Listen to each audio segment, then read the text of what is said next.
Hello everyone, and welcome to the Commander's Forge. I am your host, Andy Bentley. Now, the Commander's Forge is an area for me to talk about Magic, and specifically Commander, in ways that I enjoy it. Now, on today, I want to talk about a different style of play from last week. Last week we talked about aggro, and I am an aggro player at heart. But one of the most level up moments I ever had was learning how to play other styles of decks. And that includes control. So today I'm going to take you through how I play control compared to how I know others play control, because my cousin is a control player and our styles are very, very different. And a little later I will walk you through one of the control decks that I currently have built, and it's called Darok. Now, jumping right into the talk about control. My cousin is a blue mage at heart. He is a hard counter, tap out control style player. I am a black mage at heart. So while he might want to counter a spell on the stack, I'll look at something on the board and be like, I want to kill that. The difference is he is a very proactive control player, and I am a very reactive control player. Even though compared to aggro, most control is reactive. We're just getting into semantics here. But his style of control is really hard for multiplayer Magic because you have to constantly threat assess what is and is not the biggest threat. And he might, sure, find a way to lock everybody out, but in my style, I would rather deny resources.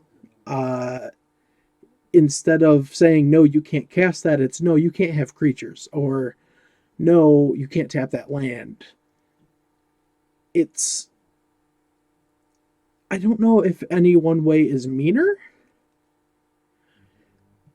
And again, I'm an aggro player. I don't really like playing control decks. But that level up moment of being like, yeah, I get it. I know how to play this deck. Which means as an aggro player, I know how to play against that style of deck. It's the same reason I learned mid-range, aggro, control, tempo. I know how to play every style of deck, so I know how to play against every style of deck. It was one of those things where I just had to teach myself through playing standard and modern and legacy. And then in Commander, it's its own beast, because you're looking at multiplayer Magic now. It just brings in such a diversity of how games are played format to format in each of those style of plays.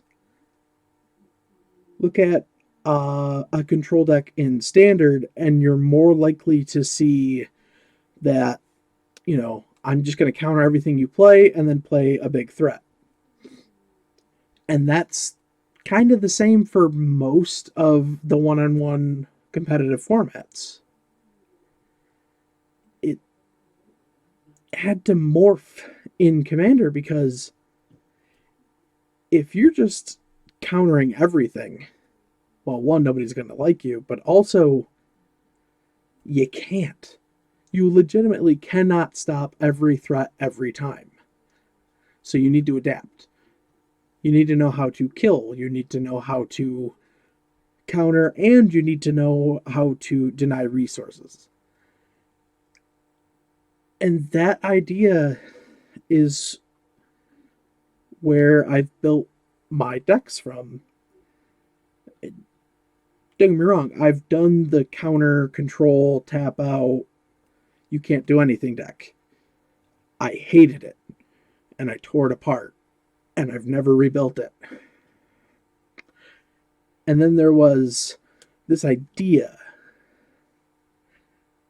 This idea for cards that are not the easiest to interact with, that all do something that a lot of times you can't stop.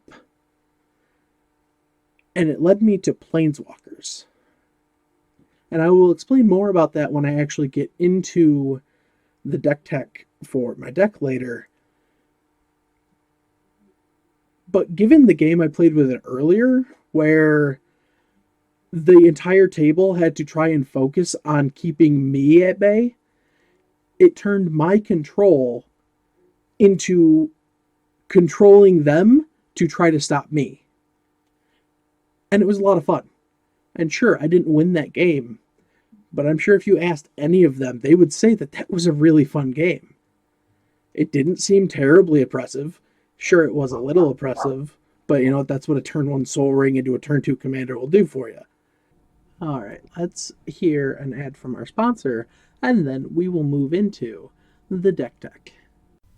Hi, let's take a moment to talk about Anchor. And the reason being, I started my podcast knowing nothing about podcasting. And I cobbled it together and I made it work. But then I heard about Anchor and the fact that it literally brings everything together in one spot, so I don't have to do a ton of running around to get things together. You can literally create and edit the podcast right there. Not only that, you don't have to try and distribute it yourself. They will do it for you. On top of that, they will start paying you. Literally, just do an ad for them and they start paying you. It's everything you need to make a podcast in one spot. Now, if you want to check it out, you can go to anchor.fm or their mobile app. Alright, let's jump into the deck tech for Darok. Now, Darok is a Golgari Planeswalker control deck, and it is helmed by Umori the Collector. It is 2 and 2 hybrid Golgari symbols for a 4/5 legendary creature ooze. It has companion, but we don't care about that because he's just going to be our commander. As Umori the Collector enters the battlefield, choose a card type. Spells you cast of the chosen type cost 1 less to cast. Now, most people are going to look at that and say, yeah, I'm just going to jam all creatures and go to town. I didn't. I said, you know what?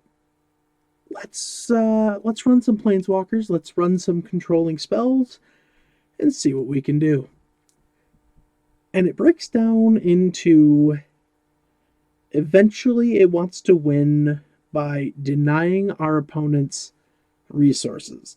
We want to keep their boards empty while we're continually putting tokens on ours, and eventually overrun them with a Garruk, which we'll get into right now. The deck runs 5 Garruks in total, and up first we have Garruk Relentless. Garruk Relentless is 3 and a green for a 3 loyalty planeswalker. For 0, he deals 3 damage to target creature. That creature deals damage equal to its power to him. And for 0, we can put a 2/2 wolf creature token onto the battlefield. But whenever Garruk Relentless has 2 or fewer loyalty counters on him, we transform him into Garruk the Veil Cursed. He says +1, put a 1/1 black wolf creature token with Death Touch onto the battlefield. -1, sacrifice a creature. If you do, search your library for a creature card, reveal it, put it into your hand, and then shuffle your library. And -3, creatures you control get trample and get +X/+X till end of turn, where X is the number of creature cards in your graveyard. None of those second abilities are really ever going to be used, But putting out a Death Toucher to discourage people from attacking us is definitely something we want to do. Next, we have Garruk Primal Hunter. For 2 and green, green, green, we have a 3 loyalty legendary planeswalker. His +1 is create a 3/3 green beast creature token. His -3 is draw cards equal to the greatest power among creatures you control. And his -6 is create a 6/6 green worm creature token for each land you control. So this is feeding into our we want to put tokens on the battlefield, and it's also one of our sources of card draw. Our third Garruk is arguably one of our best ones. It's Garruk Wildspeaker. For 2 green, green, we get a 3 loyalty planeswalker that says +1, untap 2 target lands, which is really, really good. Then on -1 to put a 3/3 green beast creature token onto the battlefield, again, feeding into our tokens. But one of our main win conditions is going to be his -4. Creatures you control get +3/+3 and gain trample until end of turn. Moving along, we have Garruk the Apex Predator, and he is expensive at 5 black green. For a 5 loyalty planeswalker, he has +1, destroy another target planeswalker. He also has a second +1 that says put a 3/3 green beast creature token with Death Touch onto the battlefield. His -3 destroys target creature and you gain life equal to its toughness. And he has a -8 that says target opponent gets an emblem with whenever a creature attacks you, it gets +5/+5 and gains trample till end of turn. Again, it's one of those overrun effects. And we can actually stack that on somebody else and let other people attack them as well. And our last Garruk is Garruk Cursed Huntsman. For 4 black green, he's a 5 loyalty legendary planeswalker. For 0, he creates 2 2/2 black and green wolf creature tokens with, when this creature dies, put a loyalty counter on each Garruk you control. He has a -3 that says destroy target creature, draw a card. And at -6, you get an emblem with creatures you control, get +3/+3, and have trample. Again, this is feeding into tokens. This gives us removal and card draw, and an overrun effect when we need it. And, well, this isn't just going to be me talking about every single planeswalker in the deck. There is another one that makes a couple appearances, but I just want to pull out 2 of her cards to talk about, and that is Vraska. And I'm going to start with Vraska, the Relic Seeker. For 4 black-green, we get a 6 loyalty legendary planeswalker that says +2, create a 2/2 black pirate creature token with Menace. And -3 that says destroy target artifact, creature, or enchantment. Create a colorless treasure artifact token with tap, sack this artifact, add 1 mana of any color to your mana pool. And -10, target player's life total becomes 1. I doubt that'll come up very often, but again, she's making tokens. She is a source of both removal and ramp. One of my favorite Planeswalker cards, if I'm being perfectly honest. But we also have Vraska Golgari Queen. For 2 black-green, we get a 4 loyalty legendary planeswalker that says +2, you may sacrifice another permanent. If you do, you gain a life and draw a card. -3 is destroy target non-land permanent with converted mana cost 3 or less. Yeah, that's an abrupt decay. Good times. And then at -9, you get an emblem with whenever a creature you control deals combat damage to a player, that player loses the game. It's not an overrun effect, but if we get there and we've swarmed the board with tokens, I'll take it. Next, let's talk about getting them onto the battlefield.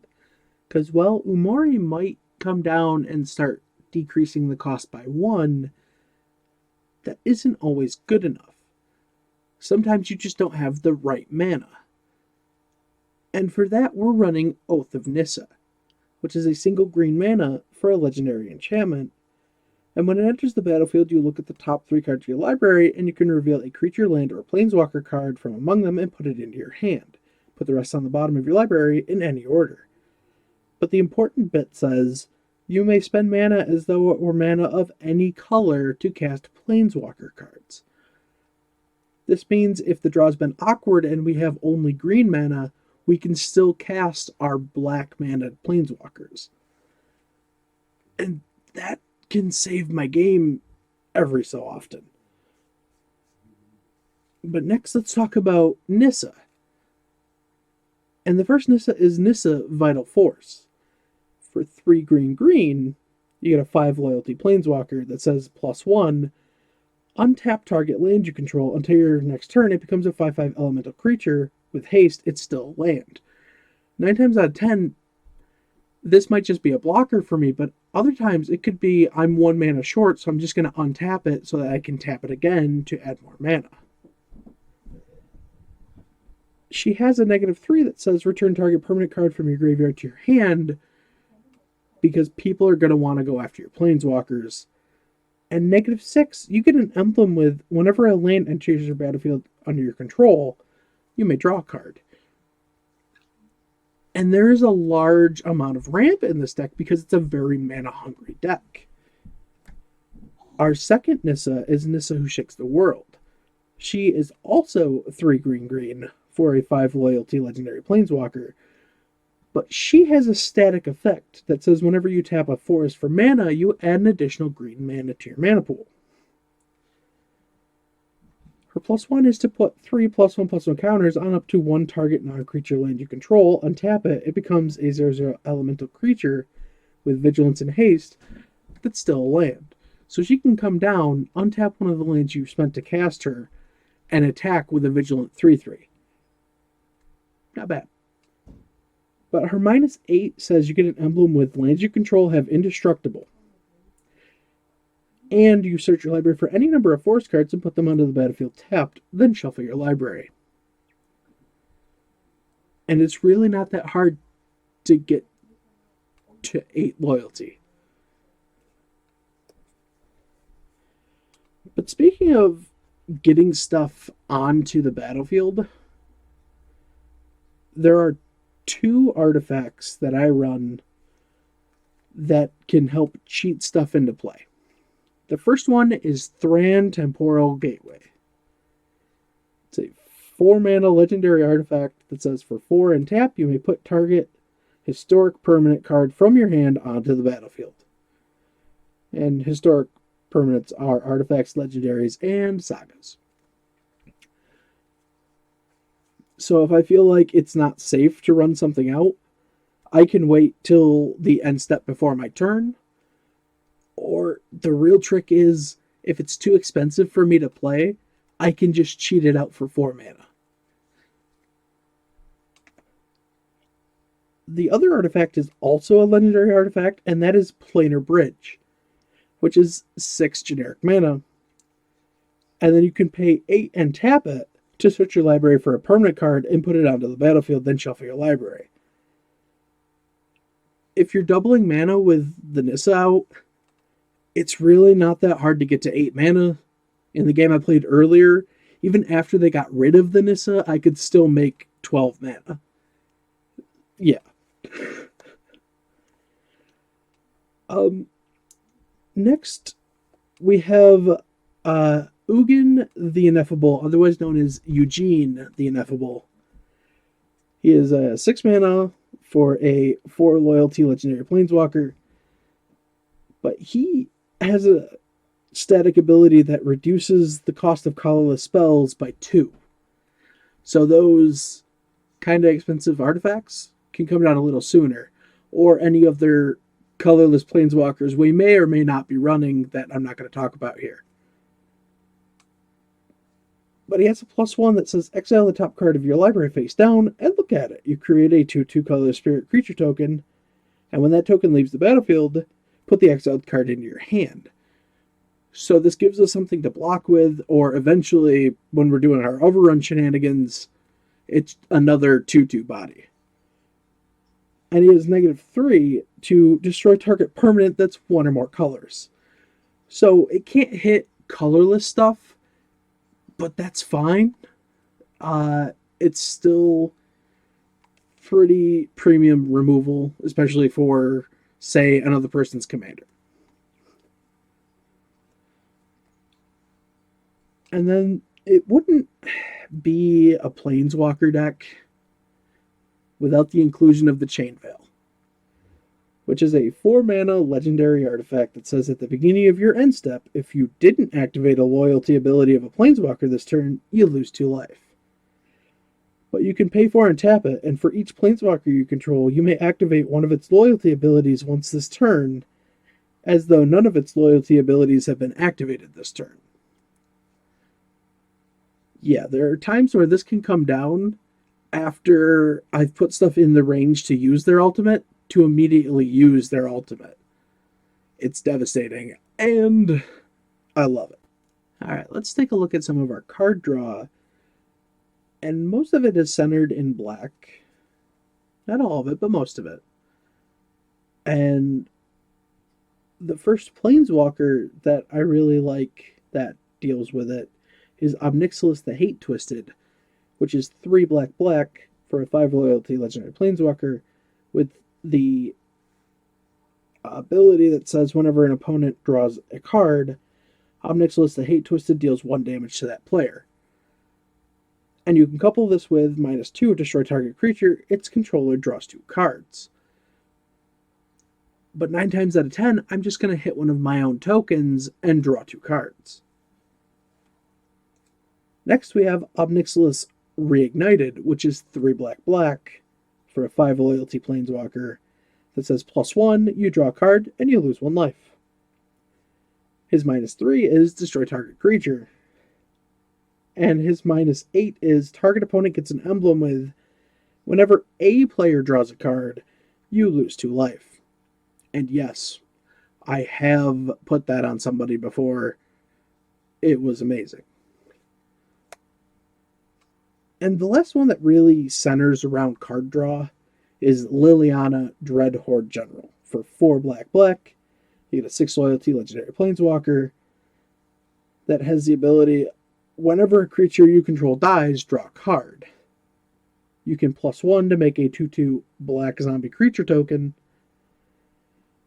But 9 times out of 10, she comes down and she hits her -4 immediately. Because each player sacrifices 2 creatures. So everyone else is down 2 creatures. We're down 2 creatures, but we're up 2 cards. Music. Music to my ears. And then -9 is each opponent chooses a permanent they control of each permanent type and sacrifices the rest. Good old tragic arrogance. Believe that almost brings us to the end, but there's still one more very important part I want to talk about, and that is removal. And we're going to start that section by talking about Karn Liberated. He is a 7-mana, 6 loyalty Planeswalker. He has a +4 that says target player exiles a card from their hand. He has a -3 that says exile target permanent. And his -14, which I'll probably never use, but it says restart the game, leaving in exile all non-aura permanent cards exiled with Karn Liberated, then put those cards onto the battlefield under your control. He's honestly there to, if there's nothing threatening on the board, just start peeling stuff away from people's hands. Or he just says, no, I don't want to deal with that thing in particular, and he just exiles it. No fuss, no muss, nothing. Just, it's gone. Now, the next one I like to call part of my player removal, because nothing helps an overrun like putting an opponent to 10 life. And that is what Sorin Markov is here to do. He's 3 black for a 4 loyalty Planeswalker, His +2 is basically irrelevant, but he deals 2 damage to target creature or player, and I gain 2 life.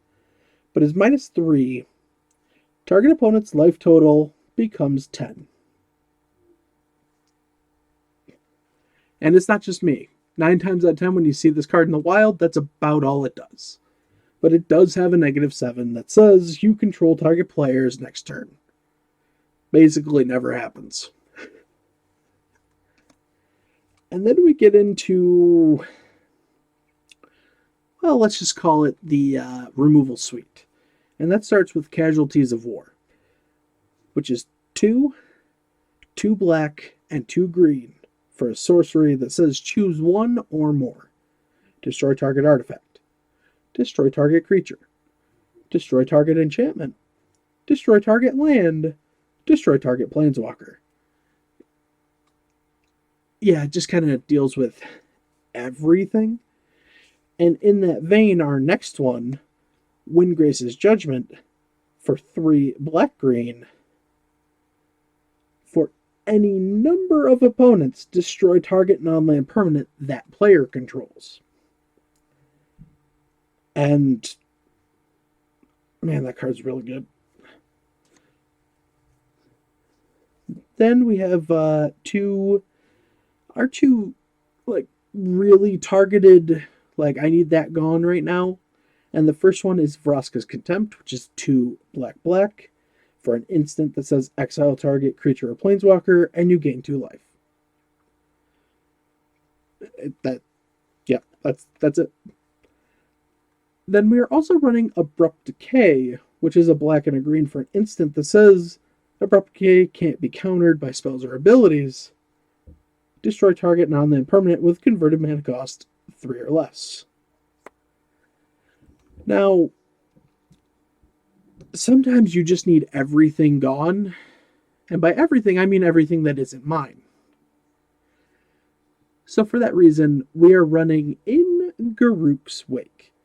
It is 7 black for a sorcery that says destroy all creatures you don't control and all planeswalkers you don't control.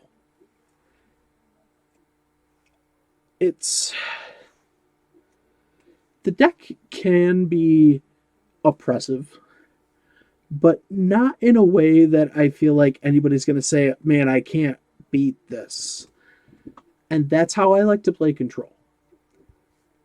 So, yeah, if you like the idea, you can find the deck list in the description. And I think that's gonna bring me to the end.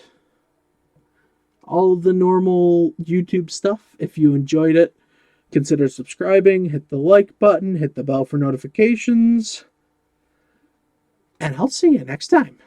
That brings us to the end of the podcast.